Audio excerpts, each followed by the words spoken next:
Welcome to today's poetry workshop. It's called Me and the Poetry, Identity as Literature. I hope y'all are having a wonderful day, however that's able to occur. So first off, my name is Jasmine Green. I'm a workshop assistant with the Center for Creativity. And before we begin, here's just some useful info, just in case you need to know beforehand.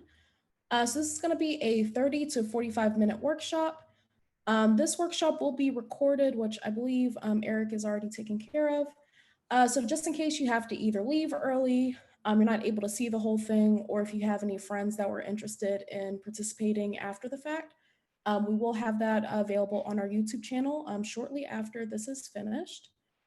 And then you can use the chat if you have any questions, or if it's better for you to just say it verbally, you can just unmute yourself and let me know.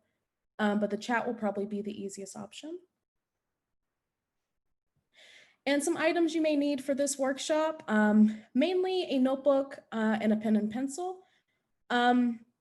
Optional, you can also use a laptop if a notebook is not available. And you'll want a comfy spot to write in because, again, we'll be here for about a half hour. So being comfortable or as comfortable as possible is probably going to be best. And then I personally have a cup of tea with me today, but if you have like a cuddly pet or cup of tea, cup of coffee, just having that is also going to make this even more cozy. So today, I still have this mini shop, but today the goals of the workshop are using poetry to pull people into our perspectives and to set a framework in which you can spark ideas that you can continue to think about and work on after this workshop ends. So our theme for today is a longed for bed. Those familiar with Audre Lorde's work may be familiar with where this quote comes from. But this workshop is going to be themed around using poetry as a means of identifying our life's passions. And so the reading that I referenced when making this workshop is The Uses of the Erotic. The Erotic is Power, which is an essay written by Audre Lorde. I don't think there's any way really to properly distill everything that Audre Lorde talks about, just with this essay, but basically in any of her works. So this isn't going into the entire essay as a whole.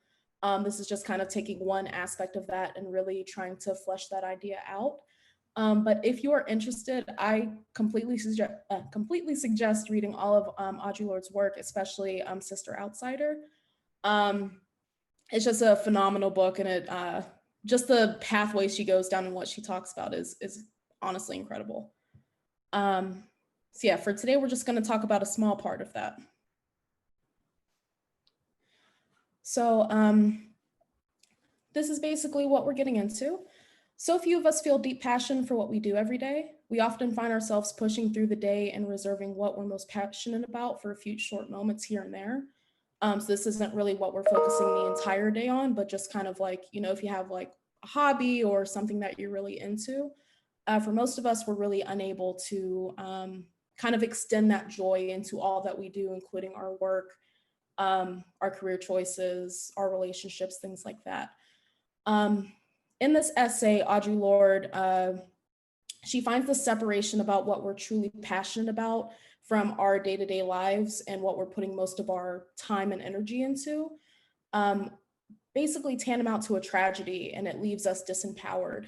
And it kind of robs us of our voice and of this passion that we should have access to in all of our day's work.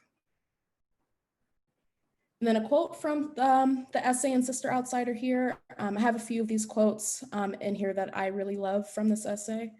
This is the first. It reads, "How often do we truly love our work even at its most difficult? The principal horror of any system which defines the good in terms of profit rather than in terms of human need is tantamount to blinding a painter and then telling her to improve her work and to enjoy the act of painting. It is not only next to impossible, it is also profoundly cruel." This quote, every time I read it, it just gives me the deepest shivers. Like especially, it may be because I'm also a painter, and so like I can viscerally imagine what that would be like. But just the way in which she spells out these things is beautiful and also just haunting.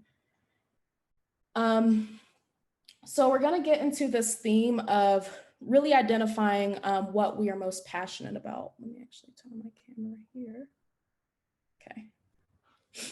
So first I want you to identify, and you don't have to go into, all of your different passions. If you don't want to, you can, obviously. But just to keep things rather simple, I just want you to start by identifying something that you're really passionate about. And so I like doing these along with you guys, or with you peeps. Don't use gendered language there. And so for me to identify something that I'm passionate about, the easiest one would be for me painting. It's something that I've been doing for a long time. It's something that I end up returning to whenever I kind of just need like a mental pick-me-up or something like that. And I think it'll be pretty easy to write about here. And then I also want you to identify, how did you first discover this passion? And then what about it is so appealing to you? So if I were to identify these things, let's see. So I first discovered this passion in high school.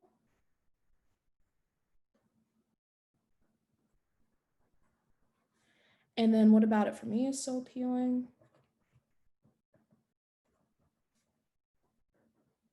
Something I can basically flesh out any idea with, probably be the best way I can describe it.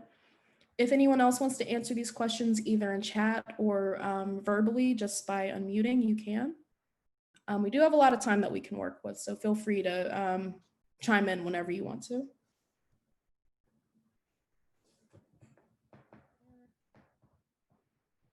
And so now I really want us to get into the weeds.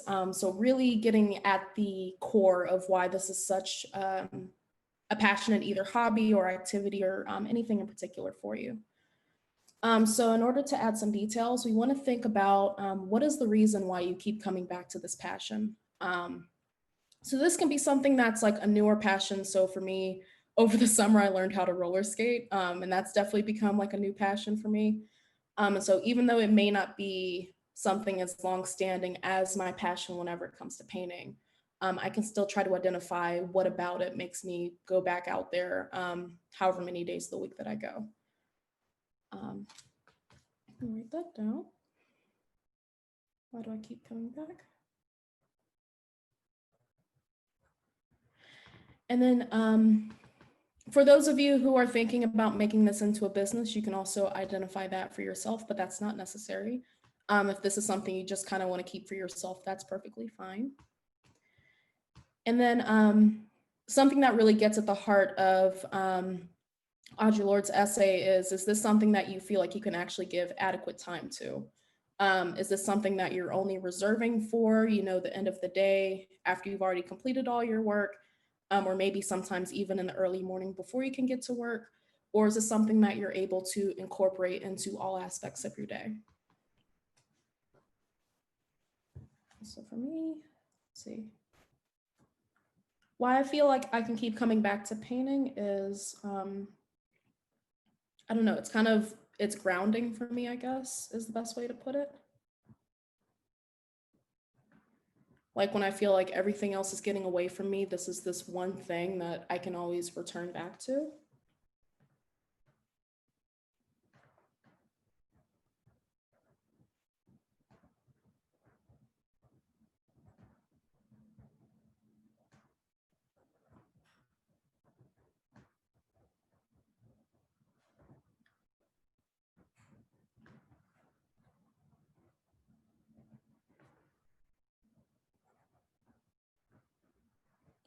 And then do I feel like I can give this passion adequate time?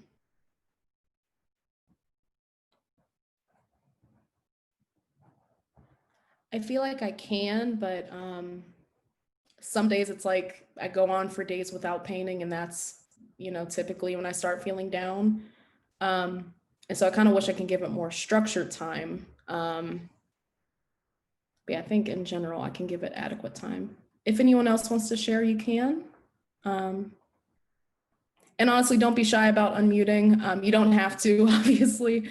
Yeah, if you feel like you want to like talk about any of this, or if there is this passion, and basically for any of these points, if you want to talk, you can. And then kind of branching off of that, we really wanted to get into the emotion, basically what makes this passion so appealing and so deeply rooted.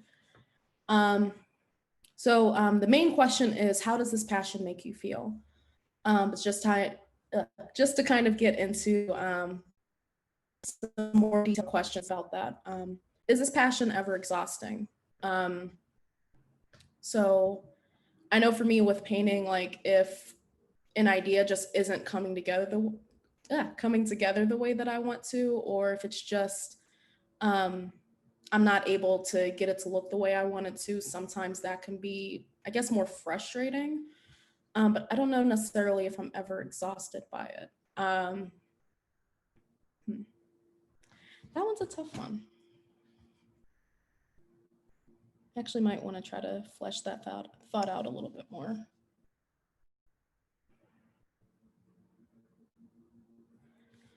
And then, do you love working on it when it's difficult? So I guess going back to the roller skating example, because thankfully I'm at a place, I think, with painting where the difficulties are starting to get a little bit easier to deal with. But I know for roller skating, because it's something far out of what I usually do, there's still a lot about it that's really difficult. And so there are times in which I'm like, oh, I could just like quit, I guess, because it's really tough sometimes. But I feel like that's more of like a mindset where it's like, okay, like just have fun, and then I'm able to enjoy it again. So if I were to relate that back to painting, I guess I'd kind of feel the same way. Whenever it gets like really frustrating, I just kind of have to think about, what do I actually love about this? And a lot of it is just having fun. And so it's able to help me switch back into a positive mindset about it. Write that down.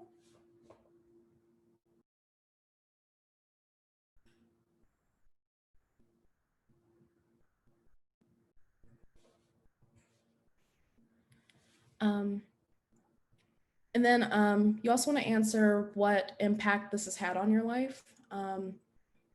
So like, is this something that has saved your life? Is this something that has just given your life more meaning, more color?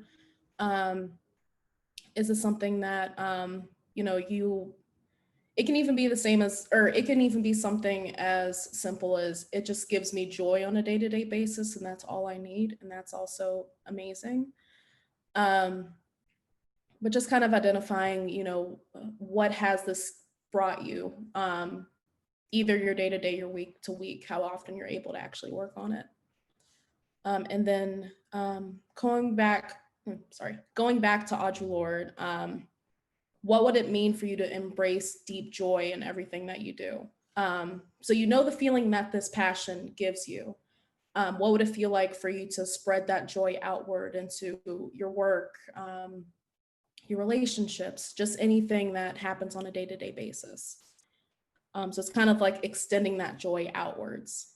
So I'm actually going to write a little bit about that. For me personally, I feel like extending the joy and the clarity I feel when I paint, just extending that outwards to everything would just be this like revolutionary experience for me.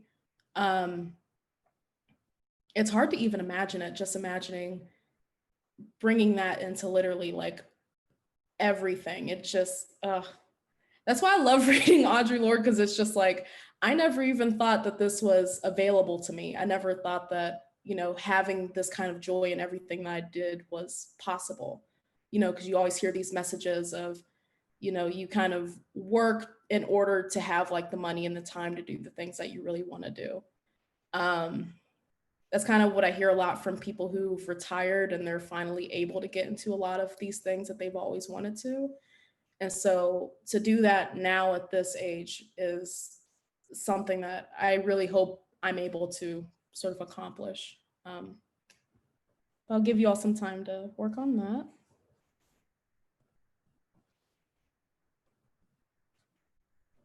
Here.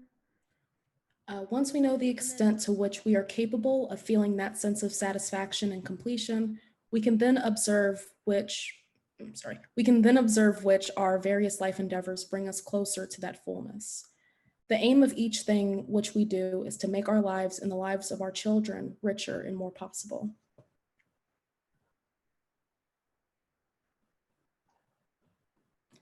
And so now we have this list of ideas, certain feelings about our passions, identifying what those passions are.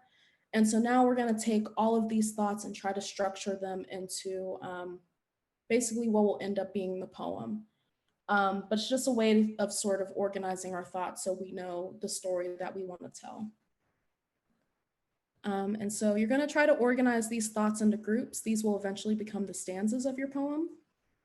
And so for an example, and again, this is just an example, so you don't have to follow this fully, but this is an example of how you can structure your poem, just in case you need some guidance about that.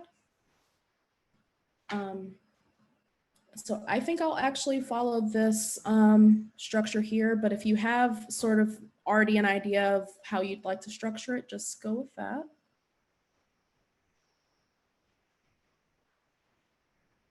Oh, let's see.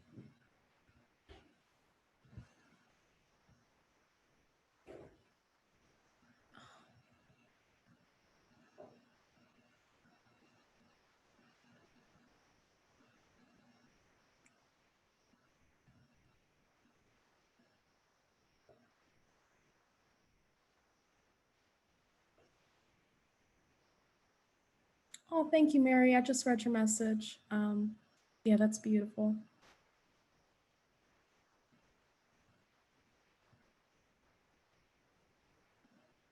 And yet it kind of is a double-edged sword sometimes, being able to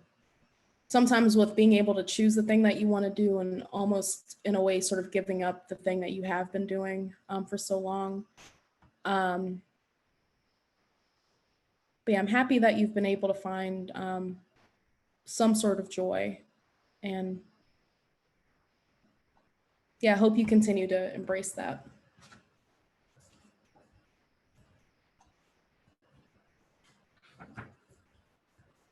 So I'm going to try to start structuring this. If anyone needs help with this, let me know in the chat or just let me know verbally.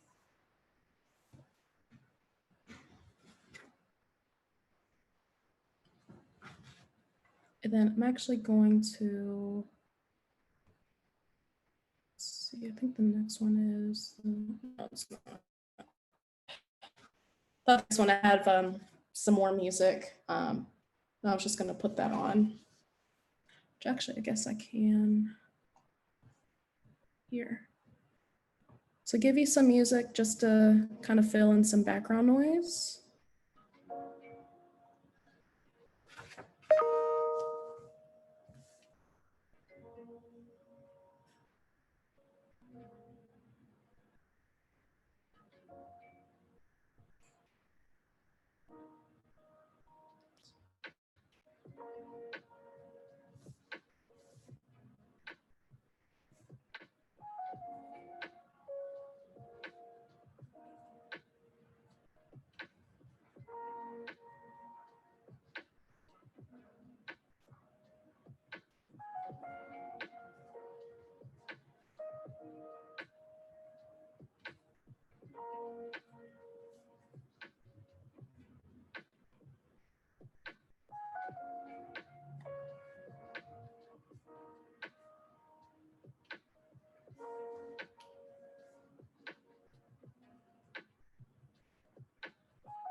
And then for this phase, you're just sort of laying out your thoughts, but if you start thinking of certain ways in which you can, I know the next slide is about getting into, what is it called again? Why is it slipping my mind? Literary devices, that's it. So if you start thinking of certain like literary devices like metaphors, similes, idioms, things like that, feel free to just go with that. If you start getting into a flow of sorts, just try to follow that. And if you're not feeling that flow just yet, that's also perfectly fine.